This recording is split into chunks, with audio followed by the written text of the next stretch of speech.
Hello दोस्तों, welcome back to my channel. दोस्तों, आज हम एक्सप्लेन करेंगे इंडिया का सबसे ज़्यादा कमाई करने वाला मूवी जो कि जवान। टाइम वेस्टिंग किए चलो वीडियो करते हैं शुरू। मूवी स्टार्ट होती है नॉर्थ इंडिया के एक छोटे से गांव से, जहां नदी के किनारे पे डेड बॉडी मिलती है गांव वालों। जब उन्होंने पास जाके देखते हैं तो उस आदमी का सांस चलता है। गांव वालों ने उसे लेके उसका ट्रीटमेंट करते हैं। कुछ दिनों बाद गांव में कुछ डाकू आ जाता है और गांव वाले को बहुत सारे मारते हैं। उस आदमी को होश आ जाता है और वो सबको मारता है। लोग ये देखकर हैरान हो जाते हैं क्योंकि लोगों को उनके बारे में कुछ भी मालूम नहीं होता है। उस आदमी को भी मालूम नहीं होता है कि वो कौन है, कहाँ से आया है। एक छोटा बच्चा उसके पास आता है और उसे बोलता है कि मैं आपके बारे में एक दिन जरूर पता करके ही रहूंगा। तभी स्टोरी 30 साल आगे चला जाता है। आते हैं मुंबई शहर में सुबह के 6:30 बजे। लोग इधर उधर भाग दौड़ करते हैं। अंजलि नाम का एक लड़की एग्जाम देने के लिए आ रही होती है, लेकिन एक एक्सीडेंट की वजह से ट्रैफिक जाम हो जाता है। अभी उसे मेट्रो पकड़ना पड़ता है। वहाँ पर एक लड़की गिटार लेकर आती है जो कि गन होती है। एक और लड़की उसकी सिस्टम को हैक करती है। मेट्रो के सिक्योरिटी वाले को पता नहीं चलता है कि उस गिटार के अंदर एक गन है। ऐसे एक एक करके 6 गाल यानी कि 6 लड़कियां मेट्रो के अंदर आ जाती हैं और आने के बाद उन्होंने अपने चीफ को आने के लिए बोलते हैं। चीफ अंदर आते हैं और मेट्रो चलते लगता है। कुछ देर बाद पता चलता है कि मेट्रो हाईजैक हो गया है। चीफ पैसेंजर को मार देता है। ये देखकर सारे के सारे लोग डर जाते हैं और नम्रता नाम का एक पुलिस ऑफिसर को बुलाया जाता है। नम्रता को उनकी डिमांड के बारे में पूछती है। बोलता है कि उसे हेल्थ मिनिस्टर के साथ बात करना है। अगर वो 5 मिनट के अंदर नहीं आया तो वो सभी पैसेंजर को एक एक करके मार देगा। नम्रता हेल्थ मिनिस्टर को लेके आता है। ये पूछता है कि इस साल कितने किसानों की मौत हुई है फैसले की वजह से, जिसके वजह से कि मिनिस्टर को 4000 करोड़ का डिमांड करता है। लेकिन मिनिस्टर कहता है कि उसके पास इतना पैसा नहीं है। चीफ कहता है कि डोंट वरी, एक बिजनेसमैन है, उसे फोन करके पैसा देगा। ये कह के उसका फोन कट कर देता है। तब चीफ मेट्रो में अंजलि के पास जाती है और उसके पापा को कॉल करे, जो कि अंजलि असल में होती है कि काली गायकवाड़ की बेटी, जो कि इंडिया की बहुत ही बड़ी वेपन डीलर्स की बेटी है।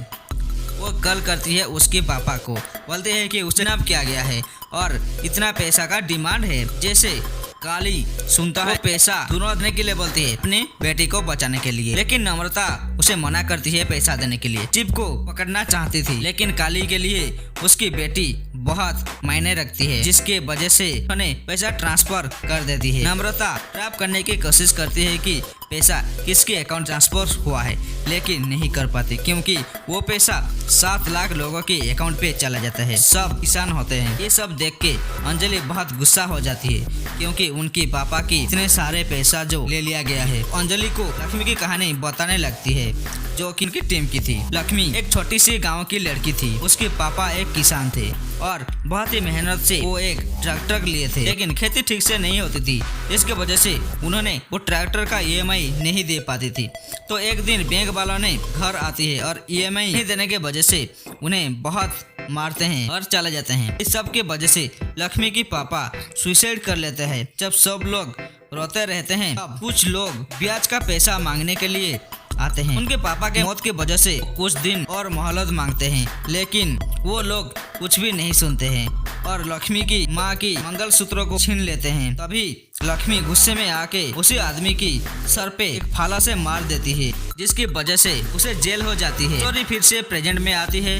लक्ष्मी की स्टोरी को सुनने के बाद सभी लोग इमोशनल हो जाते हैं। अब चीफ का डिमांड पूरा हो जाते है और जो लड़की को गोली मारी थी वो लड़की भी जिंदा हो जाती है, क्योंकि ये सबको डराने के लिए ऐसे किया था। तभी नम्रता का कॉल आती है और वो कहती है कि वो मेट्रो से कहीं नहीं जा सकती है क्योंकि पुलिस उन्हें चारों तरफ से घेर चुकी है। अभी चीफ सबको उनकी तरह मास्क लगा देती है और से चला जाता है और नर्मदा कुछ नहीं कर पाती है। फिर से वो लड़कियां जेल में चला जाते हैं। वहाँ पे हमें पता चलता है कि जो चीफ है वो उसी जेल का जेलर है और उसका नाम है आजाद। आजाद अपनी जेल को अच्छे से रखता है। तभी स्टोरी आगे बढ़ता है। अब आजाद की माँ उसका एक लड़की को देखने के लिए भेजती है क्योंकि उसकी शादी करनी थी, लेकिन आजाद को शादी में कोई भी दिलचस्पी नहीं था। लेकिन माँ की बात रखने के लिए एक लड़की देखने के लिए जाता है। जब आजाद वहाँ जाता है, वहाँ पर लड़की नहीं, लड़की की बेटी आ जाती है जिसकी नाम सुशी थी। ये सब देख के आजाद शक हो जाती है। वो लड़की बताती है वो अपने माँ के लिए पति नहीं, उसके लिए पापा देखने के लिए आई है।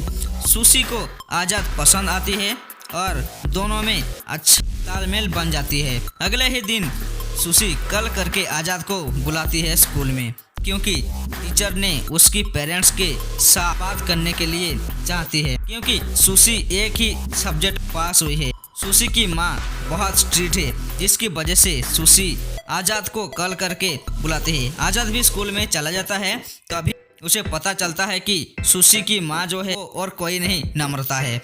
नम्रता देखती है कि सुशी आजाद को कितना पसंद करती है, इसीलिए उसने भी उसी रिश्ते को हाँ कर देती है। उनकी एंगेजमेंट हो जाती है। उसके बाद आजाद का और एक नया मिशन शुरू होता है। उन्होंने हेल्थ मिनिस्टर को गोली मारता है और उन्हें एक गवर्नमेंट हॉस्पिटल में चला जाता है। लेकिन मिनिस्टर को बचाने के लिए जो इक्विपमेंट चाहिए वो वहाँ नहीं था। आजाद सबको बताना चाहता था कि गवर्नमेंट हॉस्पिटल का हालत क्या है। वो फिर से पुलिस को कॉल करता है और अपनी डिमांड बताता है। आजाद का गेटअप बार बार चेंज होता था, यानी कि जिसके वजह से कोई भी नहीं पहचानता था। आजाद अपना नाम विक्रम राठौर बताता, जिसके बाद विक्रम राठौर के ही चारों तरफ चर्चा थी। उसके बाद आजाद नम्रता को एक लिस्ट भेजता है और बोलता है कि लिस्ट के सारे इक्विपमेंट हॉस्पिटल में 5 घंटे के अंदर अंदर पहुंचना चाहिए। सारे इक्विपमेंट सारे हॉस्पिटल में पहुंच जाती है। सभी लोग बहुत खुश थे। विक्रम राठौर सबके लिए हीरो बन चुके हैं। उसके वजह से पुलिस ने बहुत ही गुस्से में थी। आजाद वहां से निकलने के लिए एक चप्पर का डिमांड करता है। जब चप्पर आता है तभी चीफ और उनकी टीम वहां से निकलने के लिए तैयार होते थे, तभी नम्रता का टीम उनके ऊपर हमला कर देती है। लेकिन किसी तरह से भी आजाद वहां से निकल लेता है। नम्रता आजाद को तो पकड़ नहीं पाती, लेकिन उसका मास्क छीन लेती है। वो उसी मास्क की वजह से उसकी चेहरे को बनाने की कोशिश करती है। फेस बनने में ज़्यादा टाइम लगता था। तब नम्रता घर चली जाती है, क्योंकि दूसरे दिन उसकी शादी होती है। दूसरे दिन नम्रता और आजाद का शादी हो जाती है। तब नम्रता के टीम उन्हें स्केच भेज देती है, लेकिन उसकी बेटी देखने नहीं देती है। तभी उन दोनों का शादी हो जाती है। नम्रता जिसे ढूंढ रही थी इतना बेसब्री से, उसी के साथ ही उसका शादी हो जाती है। आजाद अपने काम के बारे में सब कुछ बताने ही वाला था। उसी टाइम नम्रता अपने मोबाइल देख लेती है, जिसे उसे पता चल जाता है कि वो जिसे ढूंढ रहा था वो आजाद ही है। तभी कुछ लोग उनके ऊपर हमला कर देते हैं उन्हें मारने के लिए। तभी पता चलता है कि वो सभी लोग काली की भाई की आदमी होती हैं। काली को पता चल गया था जो पैसा दिया था वो आजाद है, जिसके वजह से उन्होंने आजाद और नम्रता को किडनैप कर लेता है। लेकिन काली किसी काम के वजह से बाहर था। उन्होंने अपने भाई को बोल दिया था कि नम्रता आजाद को मारने के लिए। जब काली का भाई आजाद और नम्रता को मारने ही वाला था, तभी वहां पर एंट्री होता है विक्रम राठौर की। वो सबको मार के आजाद को छुड़ा ले जाता है। तब हमें पता चलता है कि विक्रम राठौर आजाद के पापा हैं। फिर हमें विक्रम राठौर के बैक स्टोरी बताया जाता है। विक्रम राठौर एक जवान थे। उसकी वाइफ का नाम है ऐश्वर्या। खुफिया मिशन के लिए उन्हें देश के बाहर भेजा जाता है कुछ लोगों को रेस्क्यू करके लाने के लिए। लेकिन जब वो जाते हैं, दुश्मन घेर लेते हैं, तभी उनकी गन जो है वो बंद पड़ जाती है, जिसके वजह से उनके बहुत सारे साथी मारे जाते हैं। जब विक्रम राठौर वापस आते हैं, गन के लिए कंप्लेन करते हैं, क्योंकि उन गन को प्रोवाइड करने वाला और कोई नहीं, काली ही था। काली वहाँ का बड़े वेपन डीलर्स। जब काली वहाँ आता है, वो विक्रम राठौर को सुनाने लग जाता है। विक्रम राठौर को गन चलाने नहीं आता है, लेकिन विक्रम राठौर काली की सच्चाई सबके सामने लाने का चैलेंज करता है और घर चला जाता है। तभी काली के लोग विक्रम के घर पे हमला कर देते हैं। विक्रम ऐश्वर्या को बहुत मारते हैं। काली के लोग विक्रम राठौर को वहां से ले जाते हैं और एक जगह पे फेंक देते हैं और ऐश्वर्या को बताते हैं कि उसकी पति कितने इलीगल काम करता था। हमारा देश का इंफॉर्मेशन दूसरे देश को भेजता था, इसके लिए उन्हें जेल होना चाहिए। ऐश्वर्या उस पुलिस वाले को ही मार देती है, जिसकी वजह से उसे जेल हो जाती है। एक ऑफिसर को मारने के लिए ऐश्वर्या को फांसी दिया जाएगा। तभी पता चलता है कि ऐश्वर्या प्रेग्नेंट है। लॉ के अकॉर्डिंग जब तक उसका बच्चा 5 साल नहीं हो जाता है तभी तक उसे फांसी नहीं दिया जाएगा। वहाँ पर विक्रम राठौर को गाँव वालों को जख्मी हालत में मिलता है। अभी 9 महीना बीत जाता है और आजाद पैदा होता है और अपनी माँ के साथ उसकी जेल में 5 साल रहता है। तभी उसकी माँ को फांसी दे दिया जाती है। तभी उसी जेल की जेलर कावेरी ने आजाद को अडॉप्ट कर लेती है। लेकिन ऐश्वर्या ने आजाद से वादा लिया था कि वो अपने पापा का कैरेक्टर को सबके सामने लाएगा, जो कि उसके पापा कितना अच्छा था और कितना ईमानदार था।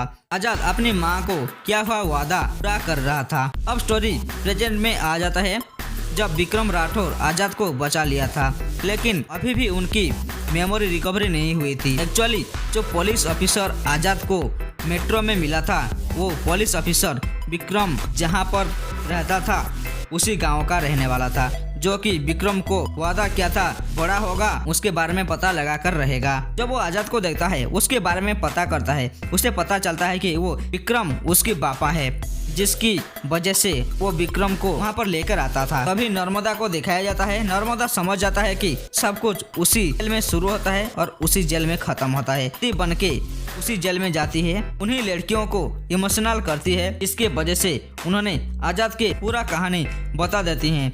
आजाद की स्टोरी सुनने के बाद वो डिसाइड करती है कि वो भी आजाद की साथ देगी। ये सब बातें उसकी कलीग सुन लेती है, क्योंकि नर्मदा ने भी पहले से ही एक छोटा सा माइक लगा के आई थी। उन्होंने नर्मदा और सारे 6 लड़कियों को उठाकर ले जाती है और बहुत ज़्यादा पीटती है, क्योंकि नर्मदा का कलीग काली के लिए काम करता था। काली ने नर्मदा के साथ साथ 6 लड़कियों को और नर्मदा की बेटी को भी मारने के लिए बोल देता है। जैसे ही ये बात आजाद और विक्रम को पता चलता है, आजाद नर्मदा को और उसकी टीम को बचाने के लिए निकल जाता है और विक्रम उसके साथी सुशी को बचाने के लिए जाते हैं। वो वहाँ पर काली के गुंडे को मारते हैं, नर्मदा को और उसकी टीम को बचा लेते हैं। उसी बीच उनकी टीम का एक लड़की को गोली लग जाती है और उसकी मौत हो जाती है। तभी नर्मदा उनके साथ मिलके उसी लड़की के जगह पर काम करने के लिए बोलता है। तब उन्होंने अपनी अगले मिशन के लिए निकल पड़ते हैं। उनका अगला मिशन था काली, क्योंकि काली को सबक सिखाना बहुत ही जरूरी था। उधर काली ने पॉलिटिक्स में आने के लिए तैयारी करता था। बहुत सारे पैसा एक ही साथ डील करता है कि एक पॉलिटिशियन को देने के लिए। ये बात जब आजाद को पता चलता है, वो सारे पैसा चुरा लेता है। पैसे के साथ साथ गवर्नमेंट के सारे वोटिंग मशीन को भी चुरा लेता है और लेके अपने ही जेल में रख लेता है और सभी को ऐसा दिखाता है कि जेल को और सारे कैदी को हॉस्टेज कर लिया और गवर्नमेंट को अपनी डिमांड पूरी करने के लिए बोलता है। अपनी डिमांड को वहाँ के एक पॉलिटिशियन माधवन को बताता है। उसकी डिमांड था कि जितने भी सारे हानिकारक फैक्ट्रीज हैं उन्हें सारे के सारे फैक्ट्रीज को बंद कर दिया जाए, क्योंकि उन्हीं फैक्ट्रीज के वजह से बहुत सारे लोगों की जान गई थी। गवर्नमेंट उनकी डिमांड को मान लेती है और उनके सारे के सारे फैक्ट्रीज को बंद कर देते हैं तुरंत। तभी उधर काली विक्रम को उठा ले जाता है और बहुत टॉर्चर करता है। जब वो टीवी ऑन करता है तो टीवी पर भी विक्रम नजर आता है। ये देखकर वो चौंक जाता है, क्योंकि दोनों जगह पर विक्रम ही था। अब उसे पता चलता है कि टीवी पर जो है तो विक्रम का बेटा आजाद है। वो विक्रम को लेके उसकी जगह जाता है जहां आजाद था। वहां आजाद को बहुत मारता है। उसे मारने के लिए गोली चलाता है। गोली की आवाज सुनने के बाद विक्रम का याददाश्त वापस आ जाता है।